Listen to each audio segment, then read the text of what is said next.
Nahuli ka ang pamamaril ang riding in tandem sa isang lalaki sa isa pong bilyaran sa Batasan Hills, Quezon City. May report si James Agustin ng Super Radio DCBB. James!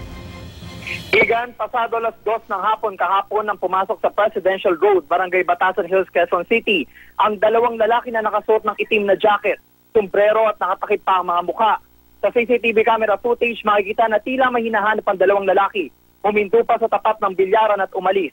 Matapos lamang 20 minuto, ay bumalik ang isang suspect at pinagbabarilang biktimang si Rodelio Veras na nakaupo noon sa labas lamang ng bilyaran. Nagulat din ang ilan sa mga residente sa lugar at agad na tumakbo. Kahit pa sugatan ay nakatakbo rin si Lovera sa kanyang kaanak.